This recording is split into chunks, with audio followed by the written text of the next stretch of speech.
What would be most useful for you in this conversation? Well, my personal statement is over 2 pages, so getting it condensed into 2 pages. Sure, we can definitely work on that. I think that's, at this point, you have the makings of a good personal statement, but of course, got to be 2 pages, got to make it jam-packed with useful information, no filler. So did you see anything in this statement as being disconnected from the core, something that wasn't truly necessary?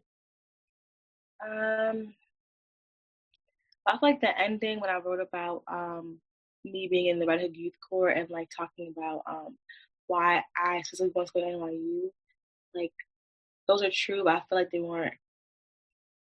they didn't come as easily as the other part of my personal statement. So I feel like they're not as strong as the other parts. But I didn't really know like if I should add that or like because I've had other people look at it and they were saying that I should add more about myself because I talked a lot about my brother and not about me personally. So that's why I tried to add the youth court bit, but I don't really know if I add it, I'll have to take something else out.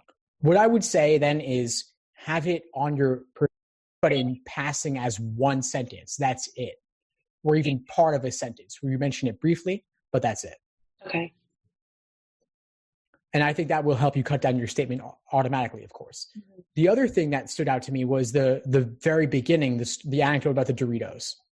Mm-hmm. To me, it was funny, it was interesting, but it wasn't directly tied enough to the story about your brother. Okay.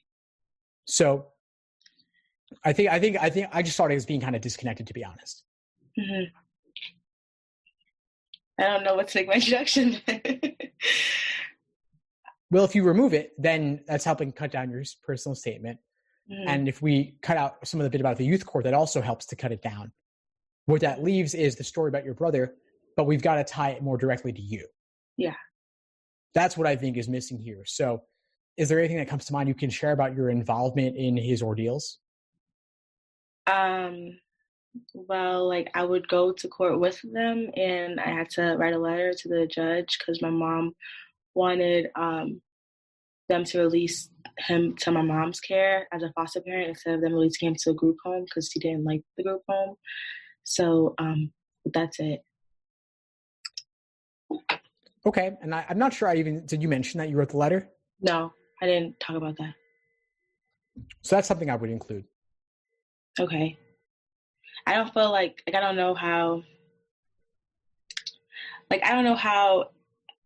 I can't talk. Like, okay, so if I include that I like wrote the letter and stuff like that, I feel like how does that, because I don't really want this, okay, the story's about my brother, but like, I just want to show like this happened, which is why I'm passionate about doing like juvenile justice, not necessarily like telling them the, I guess, chronology of events. I agree. It's not about just showing a chronology from beginning to end. It's about how you were impacted throughout your life up to this point because of what happened to your brother and how that exposure to his situation, how it impacted you personally and then in terms of your motivations moving forward. Okay, so I will start. So my introduction will be about my brother then, and take out the whole like Doritos and stuff out. Well, you could remove the Doritos story and replace it with something else towards the beginning. You could start with that moment in court that one time, or talking about while you're writing that letter to the judge. So I think you do want to have a different hook. I don't think you want to just jump in with paragraph number 2. Okay. So okay, cool. So should I include like the Y NYU at the bottom, or like just scrap that out altogether? Like I don't have to put that. I would remove that. That's another thing I would cut actually, because you don't need to tell them why they're great. They already know that. If you want to mention like reasons you want to go there, you could talk about things unique about them that appeal to you, things that you would want to be a part of. But I don't even think you need to mention that directly because, of course, I assume you're applying to more than one school. Your other essays will not mention NYU. They'll mention other schools.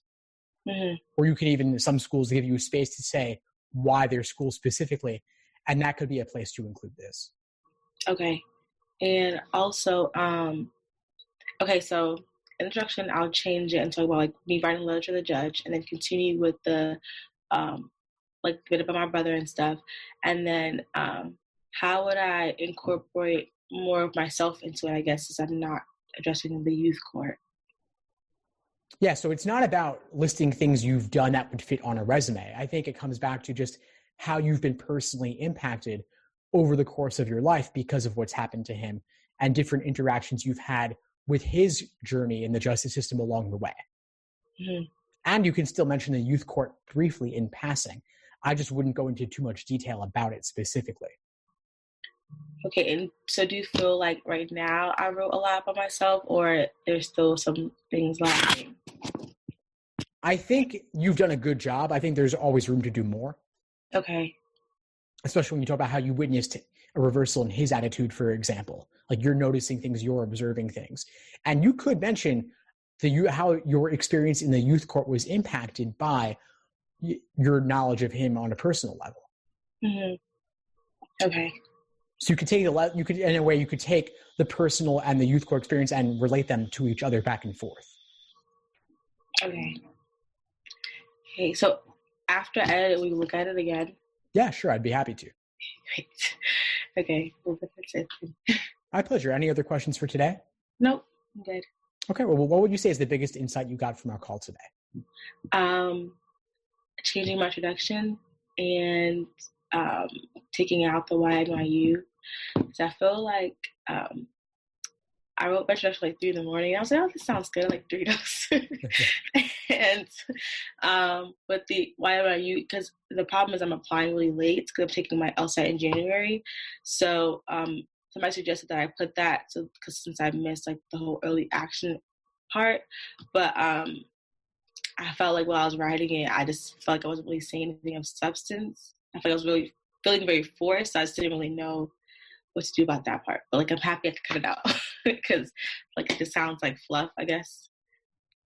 Yeah, exactly. But it sounds like you have a clear direction moving forward. So I'm glad I was able to help. Please reach out if you need anything moving forward. And of course, I'll be happy to look at another draft. Okay. Thank you so much. My pleasure, Keitha. Have a good one. Thanks for tuning into the show. Please subscribe if you haven't done so already to be notified of new episodes as I release them. And feel free to reach out if you need anything at all as you move forward with your prep. I'm happy to help however I can. In the meantime, I'll wish you all the best and take care.